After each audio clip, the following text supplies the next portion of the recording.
Hello friend, जय माता दी। आज हम फिर वीडियो लेकर आए हैं आप लोगों के लिए। अगले वीडियो में हमने बताया था हरियाली तीज की पूजा की सामान और उसकी विधि बताई थी। आज हम आपको पूजा करके दिखाएंगे कि किस तरीके हरियाली तीज की पूजा की जाती है। आइए देखते हैं। ये देखिए, ये बने हैं, ये मिट्टी के हमने जो बनाए थे, पिछली बार आपको दिखाया था। ये शिव जी की शिवलिंग बनी है, ये पार्वती जी बनी, ये गणेश जी बने हैं। इन्हीं की पूजा होती है। तो ये देखिए हमने बनाया था। ये आप मिट्टी से बना लीजिए, या तो गमले मिट्टी उससे ही बना सकती हैं, या कहीं तालाब या सरोवर से मिट्टी लाकर बना सकती हैं। सबसे पहले हम अष्टकमल बनाएंगे, और अगर आपके पास ये नहीं है तो आप मूर्ति भी रख सकती, ये फोटो भी रख सकती हैं। इस तरीके से शिव पार्वती जी की आप फोटो रख सकती हैं, जिसमें शिव जी बने, पार्वती जी बनी, गणेश जी बने, कार्तिकेय जी बने।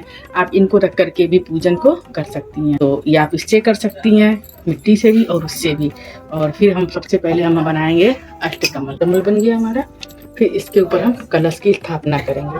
देखिए, हर पूजा में कलश की स्थापना जरूर होती है। फिर हम थोड़ा सा सतिया बना देंगे, फिर इसके ऊपर हम जल डालेंगे।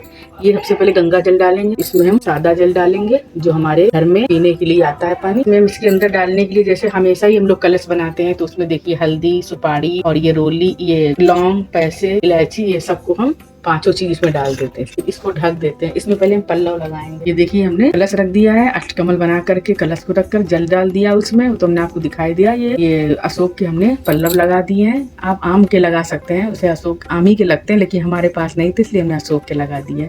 इस तरीके से लगाकर एक कटोरी में हमने चावल रख दिया, देखिए, और उसके ऊपर दिया जला दिया। ये हमारा कलश बन गया है। अब हम पूजन करते हैं, क्योंकि सबसे पहले कलश में ही जो दिया जलता है, ये सबसे पहले जरूरी है। हर भगवान का इसमें आह्वान होता है, इसलिए कलश की सबसे पहले दिया जलाकर रखा जाता है। फिर इसमें ये गौर जिससे हम लोग सुहाग लेते हैं, चढ़ाते भी हैं उस सिंदूर को। अब हम सबसे पहले आपको पूजा करते हैं, दिखाते हैं आपको किस तरह से पूजा करनी है। पहले देखिए, हम गणेश जी को छिड़कते हैं और गौर को भी छिड़कते हैं।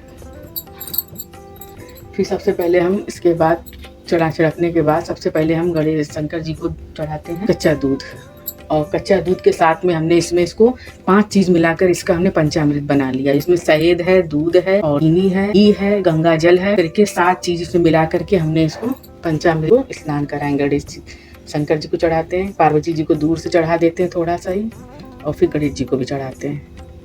मिट्टी का है इसलिए थोड़ा थोड़ा चढ़ाया, नहीं तो गल जाएगी। फिर इसको सादे जल से स्नान कराते हैं। ओम नमः शिवाय, ओम नमः शिवाय, ओम नमः शिवाय, ओम नमः शिवाय, ओम नमः शिवाय, ओम नमः शिवाय, ओम नमः शिवाय, ओम नमः शिवाय, ओम नमः शिवाय, ओम नमः शिवाय, ओम नमः शिवाय। इसको भी जल छिड़क देते हैं। सबसे पहले हम देखिए चंदन लगाते हैं। ये कटोरी में हमने चंदन खोल लिया। सबसे पहले गणेश जी को लगाते हैं, फिर शिव जी को ऊपर लगाते हैं, शिव को भी लगा देते हैं, और कार्तिकेय जी और गणेश जी को भी लगाते हैं। माता जी को नहीं लगता, माता जी को हम सिंदूर लगाएंगे। माता जी को हम सिंदूर लगाते हैं। ये पार्वती जी को सिंदूर लगाते हैं। कलश के बीच साथ में पूजा कर लेना चाहिए। इनको भी सिंदूर लगा देते हैं। और जो ये हमारी गौर है, इसमें हम 7 बार चढ़ाते हैं। अगर हम 7 बार चढ़ाते हैं तो हम 5 बार लेते हैं, 5 बार चढ़ाते हैं तो 2 बार लेते हैं। पार्वती जी के पास उधार भी रहता है हम लोगों का। जो सुहागन स्त्रियां इस व्रत को करती हैं, अपने सुहाग, अखंड सुहाग के लिए, उनका सुहाग अमर रहे, उनके घर में सुख समृद्धि बनी रहे, इसलिए हर सुहागिन औरतें पहले सारा श्रृंगार करती हैं। जितना भी श्रृंगार, 16 श्रृंगार, नया कपड़ा, नया जेवर और रंग वंग लगा करके, मांग महुर करके, जितने भी सुहाग है पूरा श्रृंगार करती है, मंगलसूत्र वगैरह पहन करके, तभी इस पूजन को करती हैं। और रात में पहले ही, रात के 12 बजे के पहले ही वो भोजन कर लेती हैं। उसके बाद नहीं कुछ खाती पीती। ये व्रत को निर्जला रहा जाता है, इसमें कुछ भी नहीं खाया पिया जाता है। और ये व्रत थोड़ा कठिन भी है, इसलिए इसको ज्यादातर लोग, कुछ ही कम लोग, सब लोग नहीं रहते हैं, लेकिन हाँ कुछ लोग रहते हैं। जो लोग रहते हैं तो बहुत नियम श्रद्धा से रहते हैं, क्योंकि ये व्रत छोड़ा नहीं जाता है। ये कुंवारी कन्या भी व्रत रहती हैं, लेकिन वो सुहाग का सामान पूरा श्रृंगार नहीं करती हैं, लेकिन हाँ नहा धोकर नया वस्त्र पहनती हैं और वो भी पूजन करती हैं। इसी तरीके व्रत भी रहती हैं। फिर ये व्रत कभी छोड़ा नहीं जाता है। करने के बाद फिर इसमें सबसे पहले हम देखिए जनेऊ पहनाते हैं शंकर जी को, गणेश जी को पहना देते हैं। जनेऊ समय नहीं है तो हम इसको जो वस्त्र पहनाते हैं, शंकर जी को वस्त्र पहनाते हैं, गौर को भी वस्त्र पहना देते हैं, अक्षत भी चढ़ा देते हैं, थोड़ा सा माला फूल पहनाते हैं। इस तरीके से गणेश जी को भी माला पहना देते हैं। पार्वती जी को तो वैसे भी फूल पसंद है, लाल, उनको फूल पहना चढ़ा देते हैं। शिव जी को लाल फूल चढ़ा देते हैं। फिर ये यहाँ भी चढ़ा देते हैं। और ये देखिए धतूरा है, इसको चढ़ा देते हैं। ये बेल पत्र है, देखिए ये बेल पत्र को भी चढ़ा देते हैं। ये अकौड़ा का फूल ये जरूर चढ़ता है, इसको चढ़ा देते हैं। गणेश भगवान है, इनको दुर्वा चढ़ती है, ये देखिए इनके लिए दुर्वा है, इनको दुर्वा चढ़ा देते हैं इस तरीके से। और ये समी का पात्र है, देखिए ये समी का पात्र हम शंकर जी को चढ़ा देते हैं। फिर इनको भोग भी लगाना है, देखिए पहले इनको वस्त्र भी पहनाएंगे, आग का सामान भी चढ़ाएंगे। देखिए अभी ये 2 बाती का दिया बनाया है, फिर 2 बाती का दिया ही जलता है, इसी से हम आरती करेंगे। ये देखिए सुहाग का सामान है सब, ये पार्वती जी को पहनाएंगे। ये इनकी चुनरी है, इनकी चुनरी देखिए हम उड़ा देते हैं इस तरीके से। ये इनकी चुनरी हो गई, ये इनकी चुनरी उड़ गई। और शंकर भगवान को सफ़ेद वस्त्र पहनाते हैं, इसलिए इनका ये सफ़ेद वस्त्र हो गया इस तरीके से। और देखिए ये सुहाग का सामान है सब, पार्वती जी को पहनाते हैं हम लोग, देते हैं उनको सुहाग का सामान।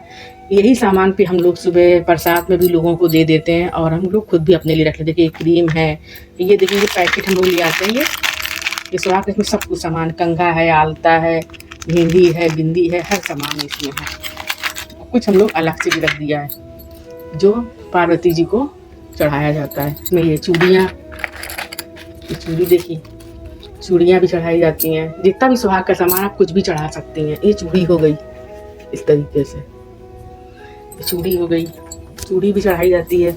और आप साड़ी भी चढ़ा सकती हैं, देखिए ये हमने साड़ी भी चढ़ाई है पार्वती जी को, साड़ी भी अब उनको भोग भी लगाना है भाई भोग लगाने के लिए देखिए ये हमने बाजार से पेड़े मंगाए हैं भोग के लिए। देखिए 5 मेल का, ये 5 मेल का ये मेवा है, इसको भी भोग लगाते हैं शिव जी को, पार्वती जी को, गणेश जी को, सबको। और इसके बाद फिर हम ये देखिए कुछ अपने घर में भी ज़रूर बनाना चाहिए। ये हमने पूड़ियाँ बनाई है, देखिए 2 पूड़ी बनी रखी है।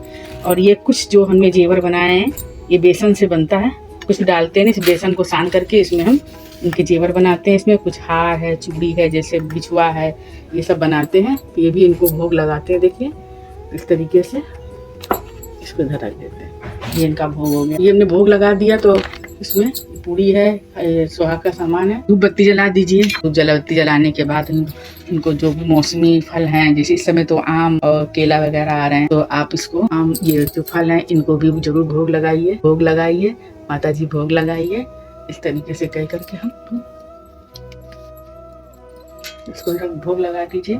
और दक्षिणा जरूर चढ़ाइए। देखिए दक्षिणा इसलिए चढ़ाई जाती है कि अगर हमारी पूजन में या कोई सामग्री नहीं है या हम नहीं जुटा पाए, जैसे अभी सब सामान के लिए एक सामान जुटाना पड़ता है, कुछ सामान भूल जाते हैं। देखिए हम लोग कितना भी कर ले लेकिन भगवान का कभी पूरा नहीं कर सकते हैं, है ना। लेकिन हम लोग जितनी बुद्धि है, जितना ज्ञान है, जितना हम कर सकते हैं उतना तो सामान हम लोग इकट्ठा ही करते हैं अपनी मन के मतलब अच्छे के लिए, कि हाँ हमें शौक लगती है कि नहीं अम्मा को ये चढ़ाएं, भगवान को ये चढ़ाएं। लेकिन फिर भी कुछ ना कुछ कम रह जाता है, तो उसके लिए दक्षिणा बहुत जरूरी। दक्षिणा चढ़ाने से ये होता है कि जो भी कुछ कमी रह जाती है वो ये दक्षिणा पूरा कर देता है। और फिर आरती करिए, ये देखिए आरती करिए, कपूर है और 2 बाती से आरती होती है। इस तरीके से आरती करिए। और कथा भी पढ़ी जाती है, कथा आप लोग पढ़िए। ये अपने घर में भी आप पाटा रख के कर सकती हैं पूजन इस तरीके से। अगर आप नहीं अपने घर में कर सकती, ज्यादातर ये महिलाएं क्या करती हैं, 4-5 महिलाएं इकट्ठा होकर एक घर में ही सब लोग मिलकर करती हैं, क्योंकि रात में जागरण होता है इसमें, तो जागरण की वजह से सब एक ही जगह इकट्ठा हो जाती है। अपने घर में करेंगे तो सब इकट्ठे नहीं हो पाएंगे। इकट्ठे होकर के लोग जागरण भी रात में करती, रात में सोया नहीं जाता, इसमें रात भर जगा जाता है। सुबह उठ करके फिर नहा के धो करके फिर जो है ना, नहाने धोने के बाद फिर पूजन करते हैं। फिर सब महिलाएं सुहाग लेती हैं और सुहाग लेने के बाद फिर देखिए आरती करने के बाद फिर हम इसको अचवा देते हैं। 3 बार अचवाना चाहिए इस तरीके से, अचवा करके आरती रख देते हैं, भगवान को दे देते हैं इस तरीके से आरती। और इस व्रत को आप लोग करिए। पूजन को हमने बता दी, पूजन करिए। और रात भर जगा जाता है, जागरण होता है, तो हमने बताई दिया आपको। सुबह सुहाग लिया जाता है, इस तरीके से सुहाग आप लीजिए। इस तरीके से आप सुहाग लीजिए 3-5 बार ही, एक बार 1 2 3 4 5 बार करके के फिर अपने मांग में लगा लीजिए। इस तरीके से सुहाग ले लीजिए। और सबको प्रसाद दिया जाता है, चूड़ी है, ये फल है वगैरह है, जो जेवर बनाए हमने ये इसके बेसन के, ये सबको दीजिए। और भगवान से प्रार्थना करिए, उनसे क्षमा याचना करिए कि हमसे जो भी गलती हो गई हो पूजा में या व्रत में, तुम्हारी गलतियों को माफ करिए और हमारे सुहाग को लंबी उम्र हो, हमारे घर में कोई भी अलाय बलाय, कोई भी दुख मुसीबत ना आए। इस तरीके से प्रार्थना करिए। और इस तरीके से यही व्रत का पूजन होता है। हमने आपको बताया, आपको आशा है आप लोगों को ये व्रत का का पूजन समझ में आ गया होगा। आप लोग करिए, और हमारे अगर अच्छा लगा है हमारा वीडियो तो हमारे चैनल को जरूर से जरूर लाइक करिए, शेयर करिए और कमेंट करिए। बताइए कि आपको ये विधि हमारी कैसी लगी। बाय।